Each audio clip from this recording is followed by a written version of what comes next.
It says, "Hi Helen, like many, I have been on the spiritual path for many years. There is one part of my life though that I've remained quite stuck in and still feel a lot of fear around. It's dreaded public speaking thing." Oh, I'm totally with you there. "I have a terrible, almost phobic type fear of around this, and I can clearly trace it back to when I had to read a poem out loud in front of the school when I was 9 years old. At the time, I felt I really humiliated myself when I quivered and shook as I tried to read the poem aloud." You guys online can't see my legs shaking right now, right? So, to make matters worse, my parents were there, and after, when we walked home, they walked in front of me and never mentioned it again. I remember feeling so ashamed and so wanting them to ask me about it, but they never did. Anyhow, now at 50 years old, I'm still quivering at the thought of doing it, and I'm still resisting anytime I have to. It's coming up again as I may have to run a staff training course later this year. For the first time though, I really don't want to avoid it or pass it on to someone else like I usually do. I think I also am questioning my thought pattern so much more these days, and I can see that this is such an old conditioned pattern that possibly has never been questioned or inquired due to all the negative emotions attached to it. It feels like a really dark, dense blob inside me sometimes. Of course, the whole "I've shifted so much stuff and why is this still here" is coming up also. Thanks, Helen. Any advice would be helpful. I'm not sure if I need to put myself in these situations more to get used to it and allow and accept the fear, or do more self-inquiry type questions, or both. I hope you get to Australia one day for a retreat.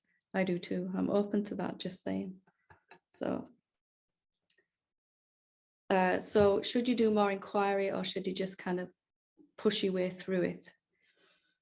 I'd probably say both, right? These things are inherent within a lot of us, aren't they? This, what it feels like to speak in front of a group of beings is like, for me, it was like having everything that I thought I was examined under a microscope, and then put on YouTube for everyone to see, so obviously you're not with the YouTube thing, but I can totally understand where you're going with this, how you feel with this. And the only thing that worked for me, that I can say effectively got rid of, I was joking about my legs shaking, by the way, the fear was really questioning if there are any other beings. Because if, like we were doing earlier in the meditation, if we believe we're sat in a room full of beings, or if you believe you're giving a presentation or leading a meeting with all these other beings, then that fear is going to be inherent, because of the nature of our ego.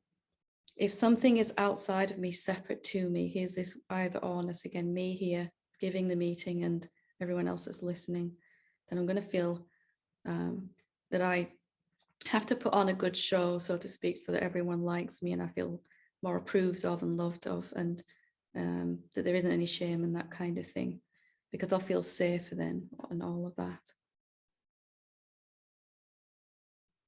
So is there anyone else out there to impress or to criticize? And is there anyone in here to do a bad job of it? As much as we want to believe, and our body may be telling us in that moment, yes, there really is some other beings in this room listening, we can really hold this question, are there really any other beings, actually? And I sat with this, and I sat with this, and I sat with this, and never came to a definitive answer up here, but came to a definitive answer. My body was telling me more and more that actually, no, there's lots of human bodies or nothingness appearing as human bodies, but other beings to judge us, to evaluate our performance, to rate us, all of that kind of thing. Not so much, not at all. So if you can just go ahead and do it with the fear there and inquire at the same time, then great. But if the fear is paralyzing, I'd suggest really inquiring first into this.